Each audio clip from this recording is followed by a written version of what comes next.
Hello.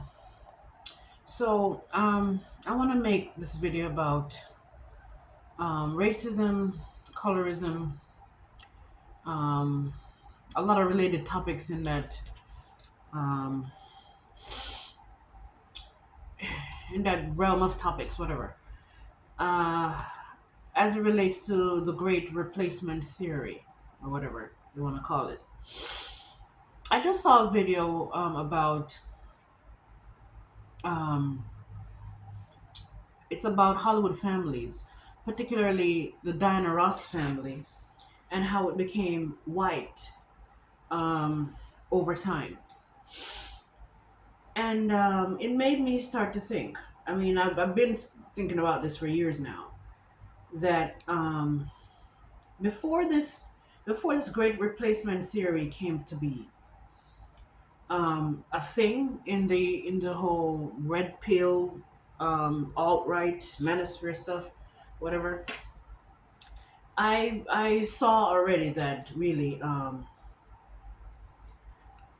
that a replacement, people feeling replaced and people actually being replaced is a thing. There's certain people who are feeling replaced and have been feeling replaced, and there's some people who are actually being replaced. The question is, who are these people who are being replaced and who is um, feeling replaced? You know, the white supremacists, white nationalists, white whatever, those people, they feel replaced deeply. But when I think about it, you know, who's actually being replaced? I think it's black people. I believe if there's any race that's gonna go into extinction is black people. This shit that these this Nick Fuentes guy and whoever else talk about of being replaced. I believe it's shit. This is not good. I believe it's is that what they call a farce? I don't know. I use words in the wrong context sometimes, and I just ask people if I'm using it in the right context or not because I don't have a dictionary right in front of me. It's whatever. Um, but when they talk about the great replacement and why people are being replaced,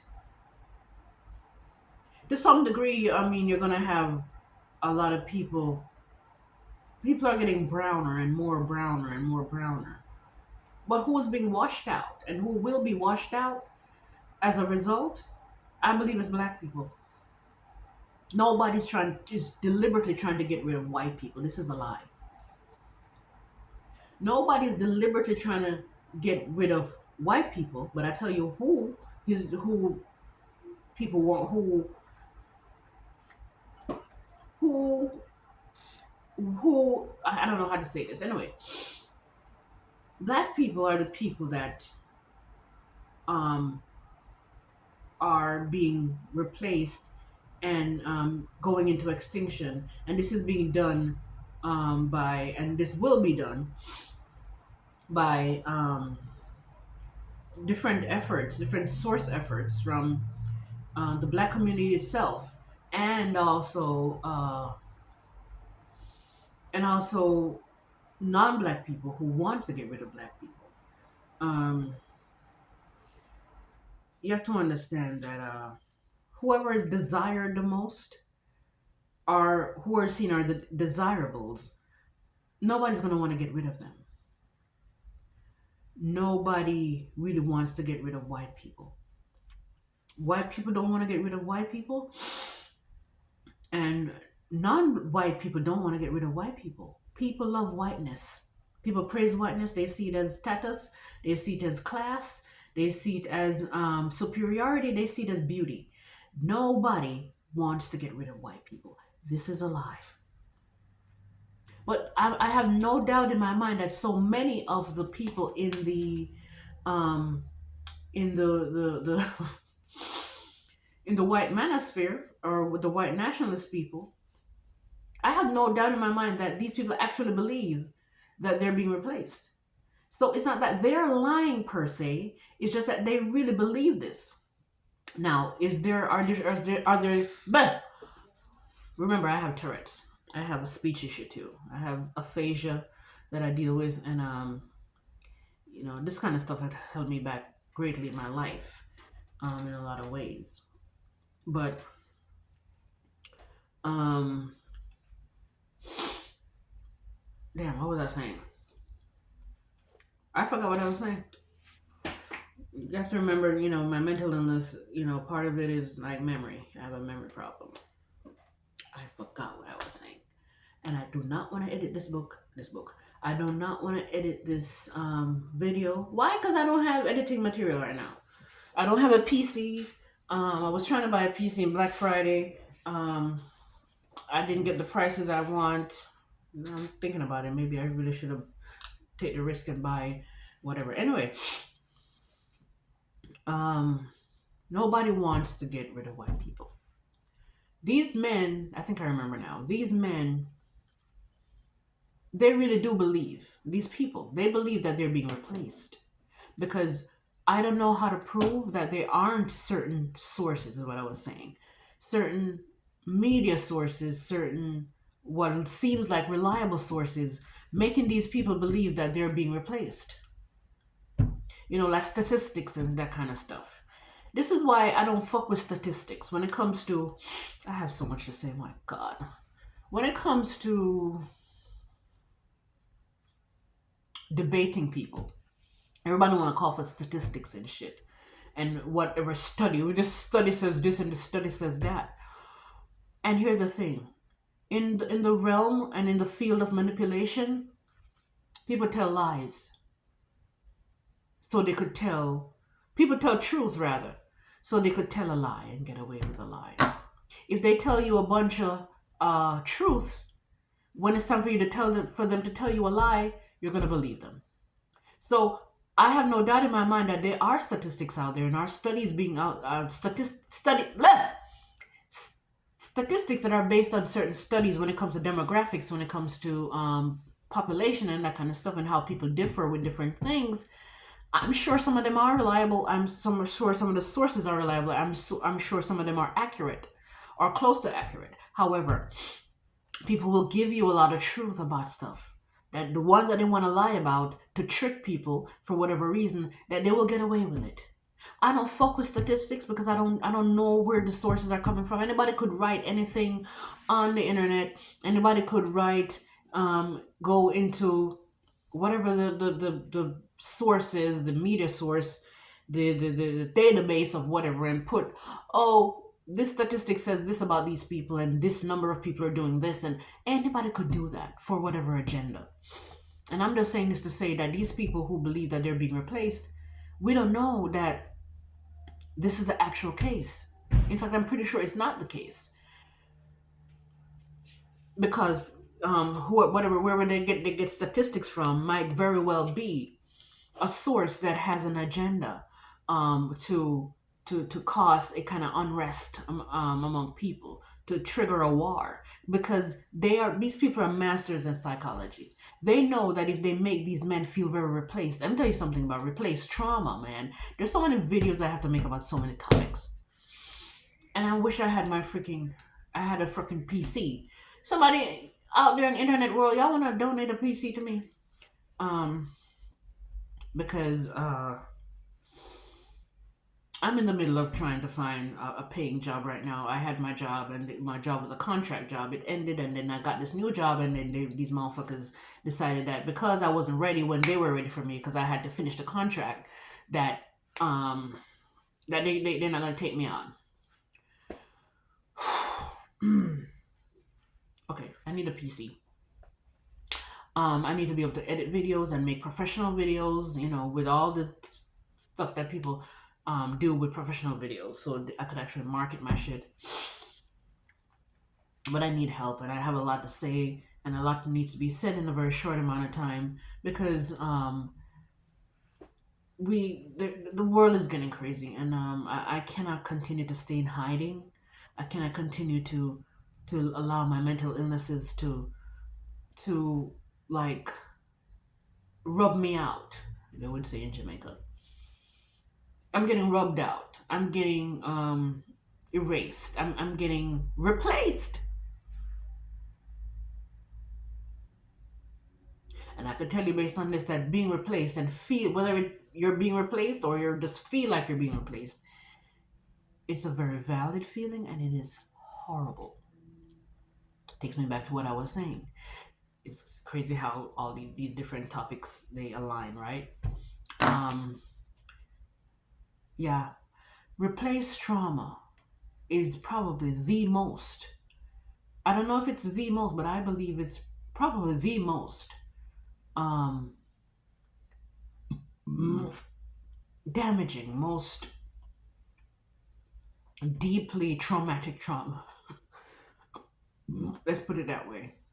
It's the pain and emotion that come from that is excruciatingly painful emotionally.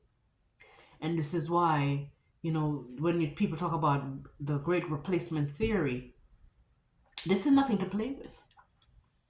These men who are speaking this way, these white nationalist men, and these white, I don't know what they call themselves nowadays, these alt-right groups, this trauma is so deeply painful that these people will kill. They will kill because you know what? This trauma is one trauma that breeds and brew and fester and grow into what I like to call the warmonger mentality more so than any other trauma. I believe maybe there's another trauma that does that more. But this trauma of feeling replaced, again, whether you are being replaced or you just feel like you're being replaced, those those two feelings are the same feeling. Your feelings and your perception, your thoughts, your beliefs, they create your reality.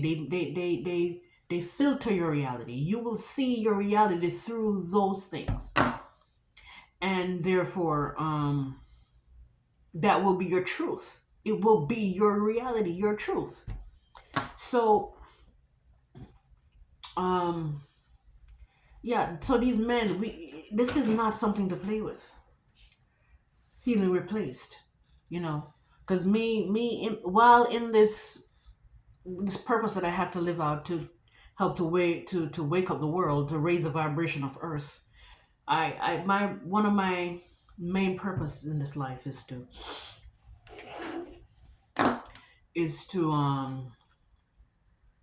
help people to integrate, so much so that and I say integrate, I'm not necessarily speaking racially, that too, but integrate emotionally, okay?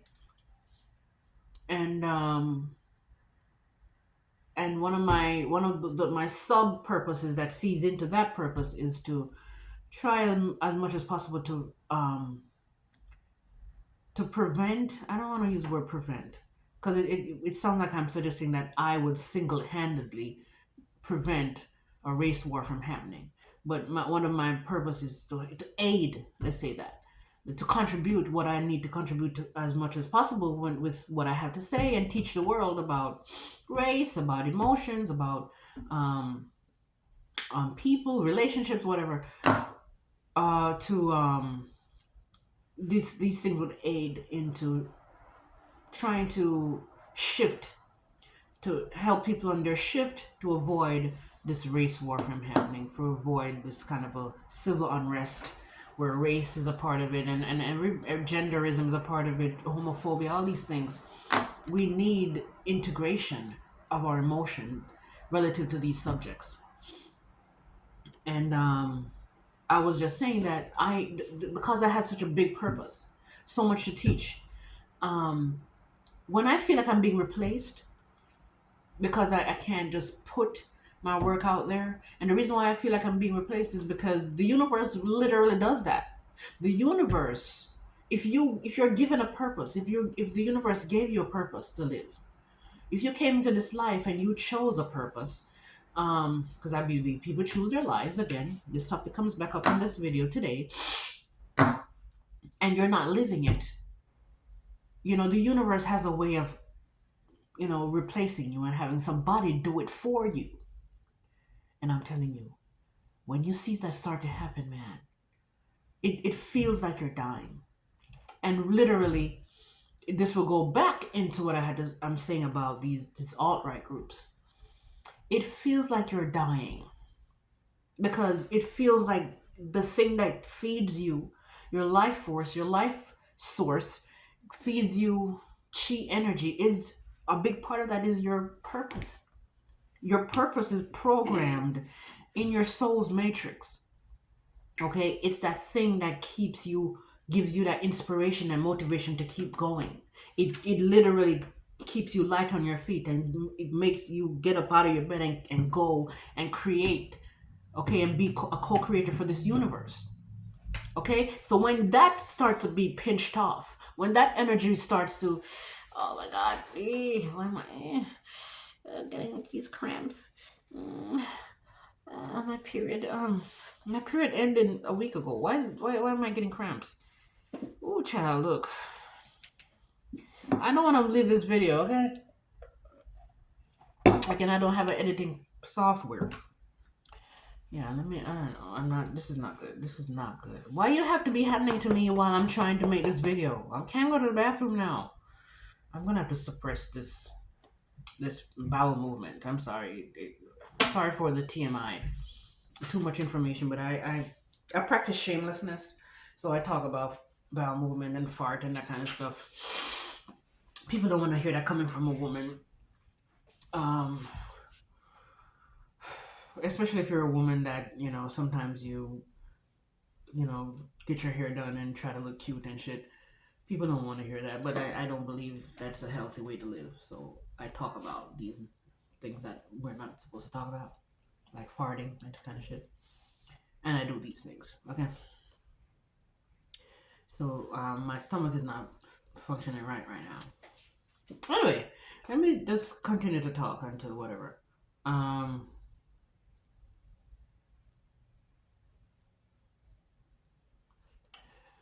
I got distracted there a little bit. Yeah, so whenever, because your purpose is programmed in your soul matrix, if you feel like you're being replaced, you feel like that aspect of your soul is being, what's that word? Like, not just removed, but just like being pulled out. You feel like it's releasing itself from you. You feel like it's pulling away from you. And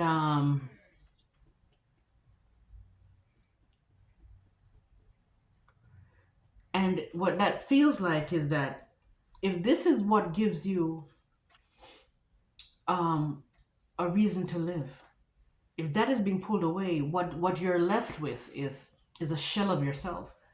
And that comes with, this universe is based on magnetism, and where whatever you're vibrating to is what you'll gravitate to, right? So what you're left is a shell of yourself, and that caused you to be magnetized to into a realm and a frequency that is a match to death, right? It's a match to death. And so you start to have a lot of suicidal thoughts. You feel like you want to die. And the more it happens, the more you have the thoughts, the more you attract the negative emotions. The emotions attract the thoughts. The more you see signs around you that make you feel like you're about to die. And the more you feel like you're about to die, the more you sink into this dark frequency. And then you attract more and more evidence that you are being replaced.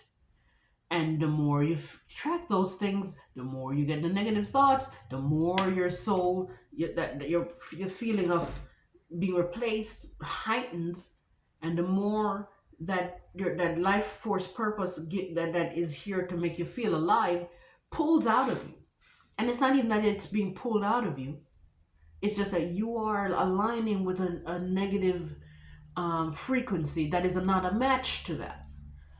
And so then you more suicidal thoughts, more and more. And I'm saying that in this case, this is what happens to me, and this has been happening to me for some years now. Watching other people, certain talking points that I had. Okay, for instance, the book that I wrote, the book that I published, because I there's other books that I'm writing now currently. Um, are You Racist? Root Causes of Racism Nobody Talks About. I named that book Root Causes of Racism Nobody Talks About for a reason.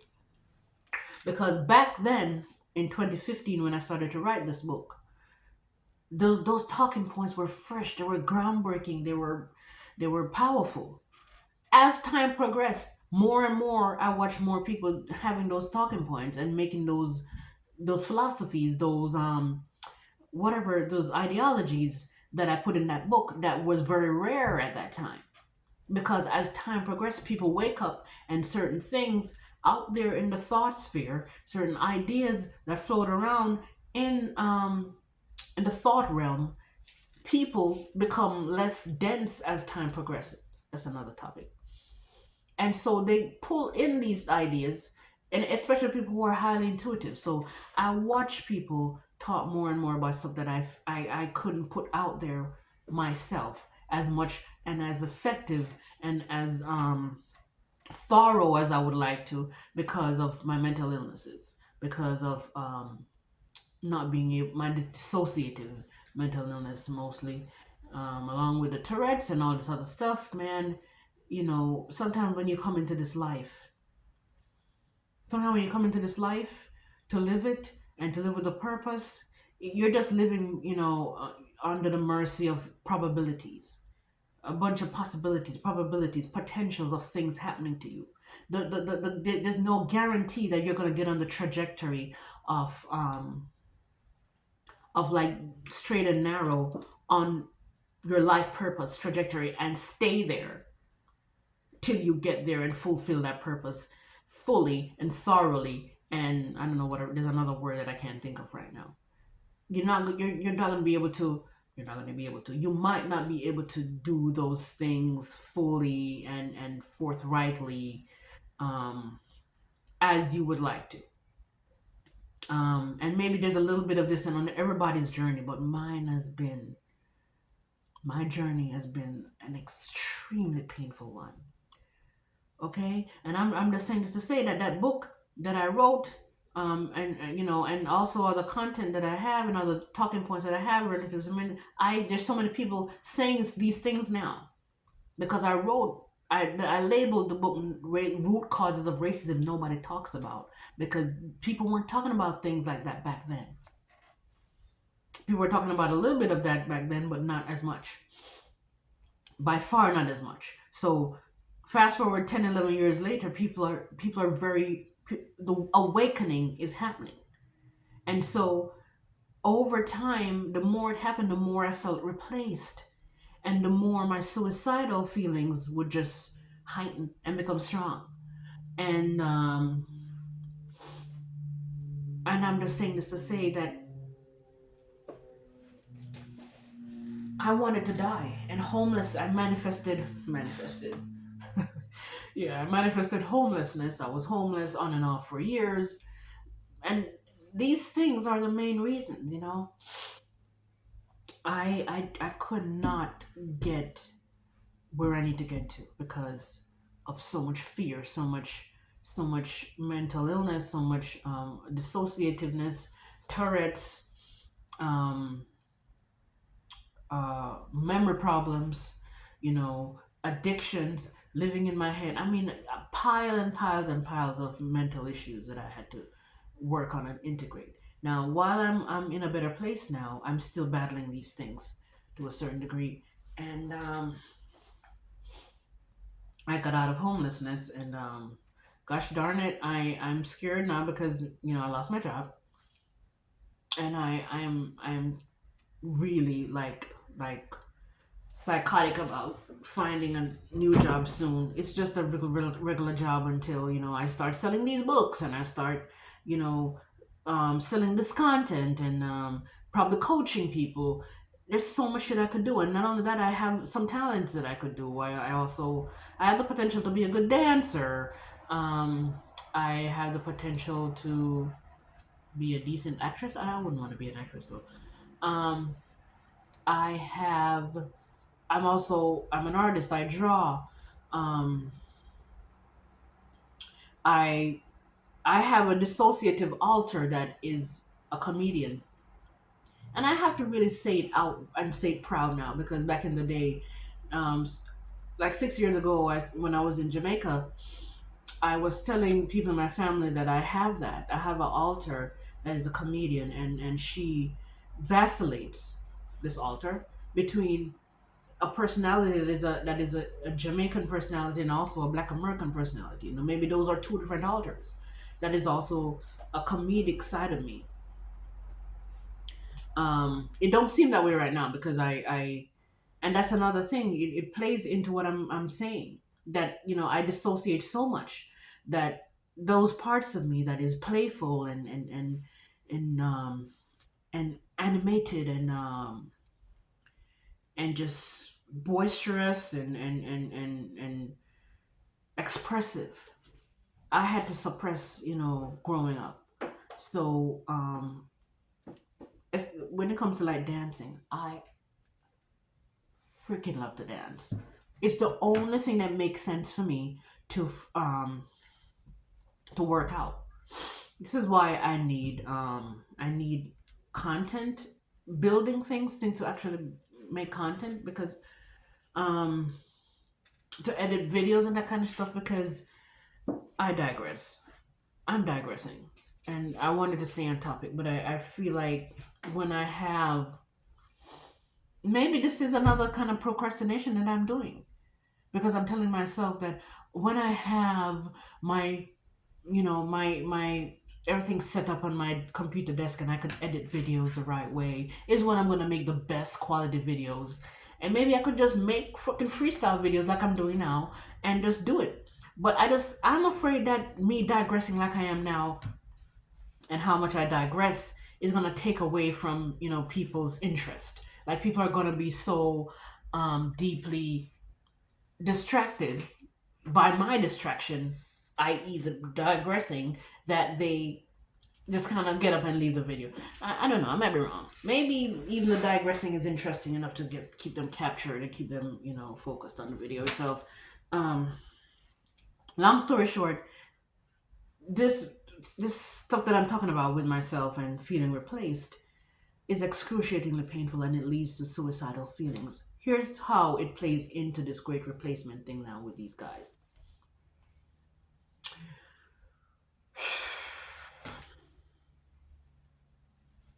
I don't feel good in my stomach. My God. People make you feel the way they feel. Okay, there is this kind of a mutual. Is it mutual? Yeah, it's some unconscious mutual exchange. When people feel hurt, when people feel whatever negative feeling they believe you cause them to feel, or you cause them to feel, there is this unconscious matching of energy that happens. Meaning, you know, reality mirrors reality, right? It's a mirroring thing. Meaning, so whenever people make you feel hurt, they hurt you back. They do it and hurt you back consciously to hurt you back, but they don't do it consciously, knowing that it's because the kind of hurt that you hurt me is, what, I'm gonna have to go to the bathroom. Man, this is, please don't leave. I'll be back. I don't have editing software, but you need to hear this. Okay.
Oh, this is a mess, honey.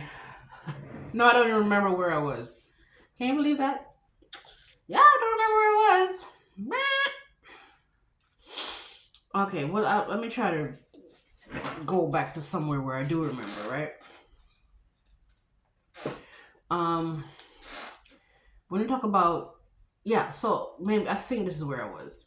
The suicidal feeling. Yeah, people make you feel what they're feeling. People give you what you gave to them, right? And I was saying that they consciously know that they're gonna hurt you back because you hurt them. But the kind of hurt, they are not conscious that they're doing. How do I say this? Hmm. I don't know. I really don't know how to explain this. It's on the tip of my tongue and it can't come off, right?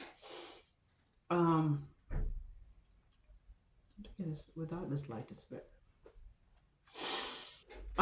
So people make you feel the way they feel. They're not conscious that they're making you feel the way they feel out of the times, depending on what, depending on what, um, we're talking about as far as feeling. I like this. Look at this little curl pattern here. Mm. Let's see if we can catch that.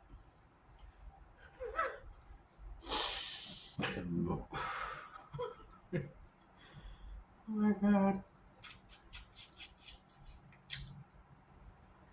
Uh, I'm not gonna fix my crooked teeth, y'all. People are gonna come in. Oh, go fix your teeth. I'm never gonna fix my teeth.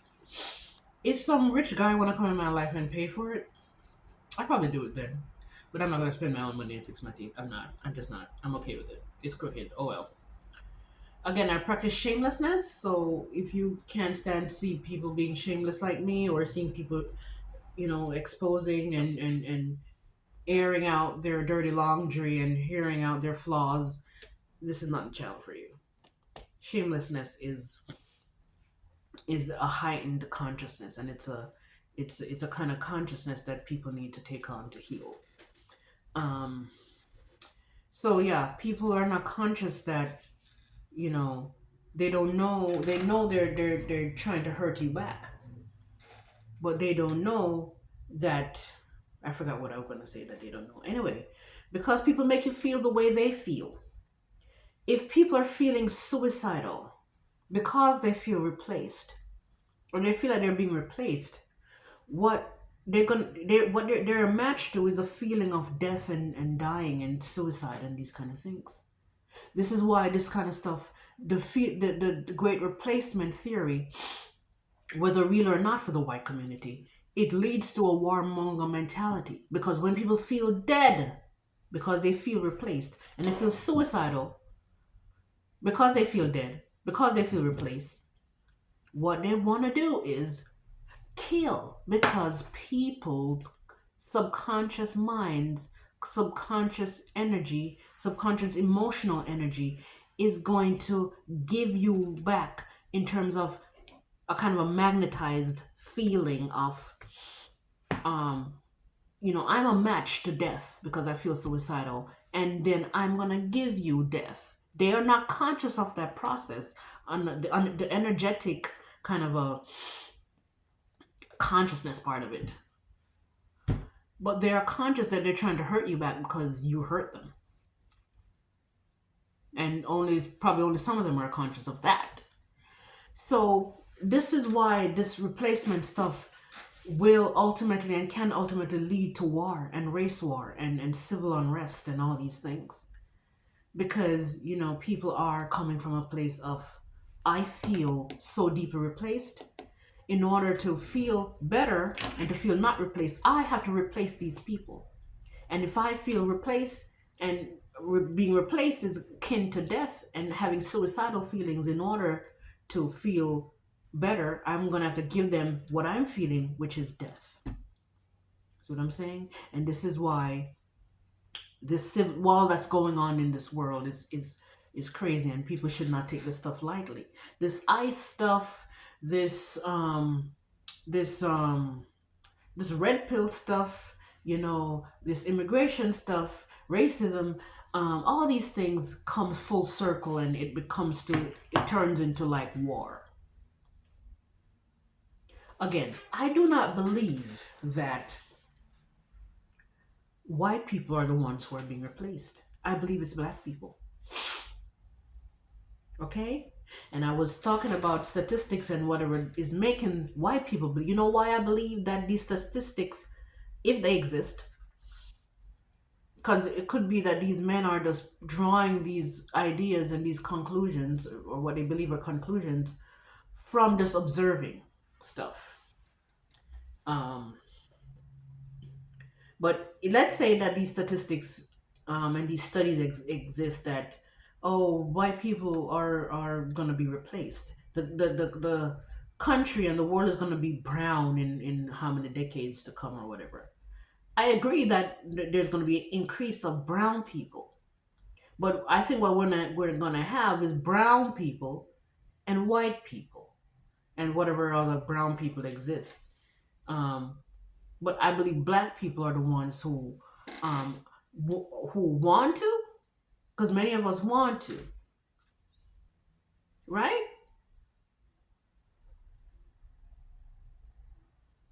And also, there's an effort out there, um, and an agenda out there to really replace and get rid of and extinction black people, if I could so to speak. Okay, it's black people who are being replaced. This idea that um, white people are being is a lie. People don't replace and people don't want to get rid of what they desire. People aspire for whiteness. People um, um, go towards whiteness because it represents status, like I said before, status, power. It represents a kind of you know, it represents beauty, it represents so many things that says this is what we desire. And so for those reasons, people do not want to get rid of white people. And white people might believe that this is the case because maybe there's a study out there telling them that. And I believe if that's the case, I was going to say this earlier, then I digress a little bit. If that is the case, it's because the people behind, let's say the deep state or whatever you want to call them, there is an effort to really ring in a kind of a race war and do it faster because I believe that this they want genocide. Um I believe they want genocide. They want ethnic, what they call it, ethnic cleansing. They want to move forward with this new agenda of a new world government and all this stuff, and they want to get rid of a bunch of people, and they want to do it through racism. And there's certain people they want to get rid of more so than others. They want to get rid of poor people, and they want to get rid of black people. They want to get all the ones that are considered the undesirables, right? Um, so these men, they're either through observation that because they feel so hurt because because so many white women are with non-black men and non-black men, non-white men, and so many white women are with black men.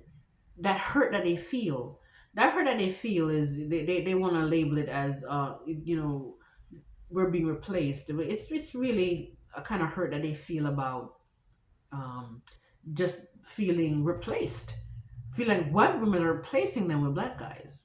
And this is why another reason black people are the targets more so than any other race of people who aren't white.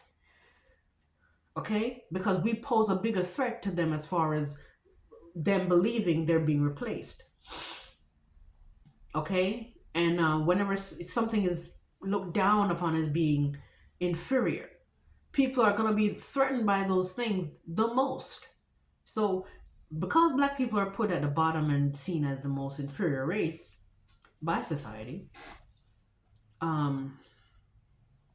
the white power structure, these white males, They feel threatened by black, especially black males, the most. But they also feel they also don't like black females either because they know black women are the ones that give birth to these black men.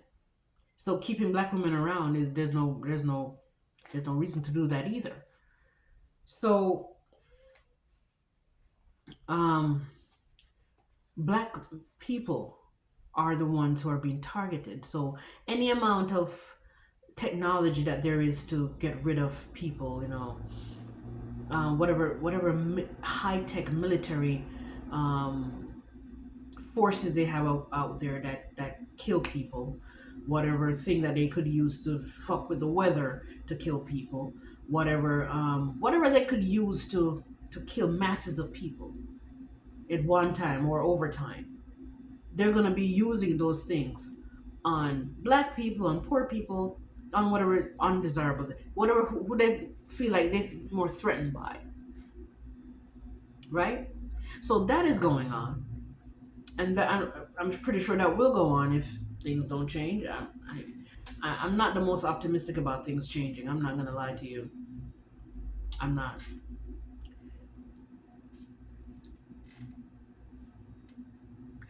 Um, yeah. So that is going on, and not only that, interracial relationships are going on, which takes me back to why I started to make this video because I saw this girl making this video about um, the Diana Rossification, she called it, of um,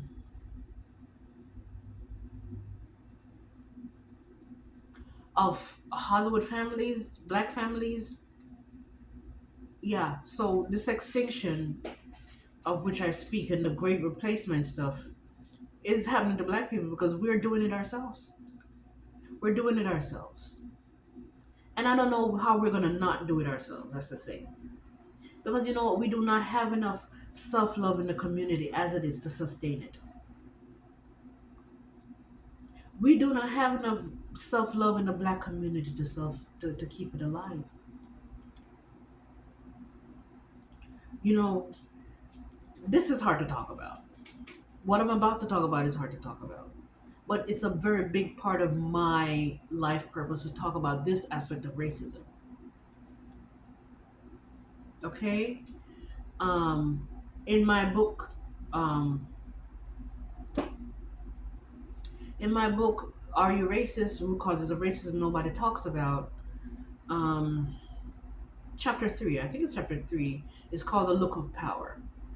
And I spoke about how the way people look and looks and how it relates to race and how lookism and racism plays into each other, right? And how ultimately looks and beauty and pretty privilege and all these things aligns with white supremacy, and ultimately it's almost like white supremacy and white privilege and pretty privilege is one and the same sometimes, right? I feel like black people, when we talk about these subjects, we dance around the meat of the issue because we're too ashamed, we're too afraid, we're too ashamed of seeing the truth of how we feel about ourselves and also the truth of how we look at one another in the truth, so we dance around the issue even though we kind of know, that racism, a big part of what breeds racism is looks and beauty, okay? And if there's there's a race of people out there that see their features and their phenotype as not representing beauty. These people, the chances of them surviving and having longevity of their race is very slim. Because you know what, looks is a big thing. People are using looks to be that lane, to be that source of how they get love. And the most important things for people in this life is love and connection with other people. So if what I use to get love, if love is the most important thing to me, then the thing that I use to get love is the most important thing to me. And unfortunately, in this life, for some people, I don't think this sounds crazy right now. When I wrote that book years ago, I knew that I was going to be ridiculed because nobody was pretty privilege was not being talked about and analyzed and studied as much as it is now. 10 years ago, 10, 11 years ago, it was unheard of. People are talking about it to some degree. When I started to look up looksism and pretty privilege, I didn't use pretty privilege. That term didn't really wasn't being used much. Maybe beauty privilege was a term that people were using. When I looked that up back then, I found very minimal amount of information on it, and then I knew for sure that I was one of the few people who was talking about this, and probably the only person that was talking about it the way I was talking about it in relation to race. Now you have to go get this book. It's on Amazon. I don't have a link for it right now because you know what? I can't even access this freaking Amazon account. They want me to go to my bank and get whatever information of whatever I my banking information was at the time to get into the freaking account. So I want to be able to edit this book even more because I wasn't done editing in this book. It was self-published, and either way, whatever. Chapter three, chapter three, yeah, chapter three, the look of power. The look of power. It's called. I spoke about lookism. So, you know, because looks is a big part of racism. The way people look. People don't like the way certain races look, and because black people, our features are so distinct. We have the most distinct features of any race here on earth. We our hair texture. Now I'm wearing the white woman's hair on my head. Is it because I hate my natural texture? I wouldn't say hate, but do I love it 100%? If I were to be honest in this life, I would say I don't love my natural hair 100%. But Jada, why? How can you teach about self love when you don't love yourself? I don't believe that you need to love yourself or master a certain thing to teach that thing. Because as you go through that thing, there's different incremental levels of knowledge coming through to you about that thing on your way to mastering it, if you ever master it. And for the record, I do not believe that there's any human being on this planet that loves themselves 100%. Okay? None of us love ourselves 100%. I don't think it's possible in this life, and there's a reason for that. Now, that's another topic by itself. Um, but I forgot that what point I need to get back to. But let me just go into the main point here. The Diana Rossification of the Diana Ross family and certain black families in Hollywood. You know, if a race of people do not like their features in a world where getting love is so much of how you look is how you get love. That race of people, you will not survive it. And it's not because you can't survive it. It's just that I don't think that even though I believe black people are ready to hear this, I don't believe we're ready to do what it takes to heal from this. What it takes to heal from this, it will cause too much. The pain is excruciating. It's frightening. It's disturbing. It's unsettling. It's soul grappling. Okay, shame is a very deep. Black people, we are a frequency. We carry the frequency of shame a lot for more reasons than one, on more levels than one. Um, for more relative to more sources than one. And what it takes to heal from the level of self hatred that we have in the black community. Number one, we don't even want to face this part of it. We don't even want to face that we all have some self hatred, which we understand. That's the next topic too. We all have this self hatred. We're a lot of us are in denial. We really don't love our features. We don't. I don't love my natural hair 100%.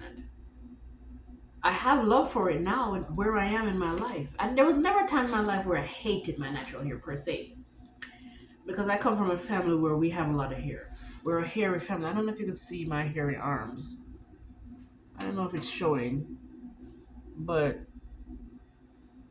I don't know. I have like 2% Indian blood. That's at least that's what they said. I don't see nobody that look Indian in my family, so whatever. But there's some Indian people in Jamaica, and I was born in Jamaica, and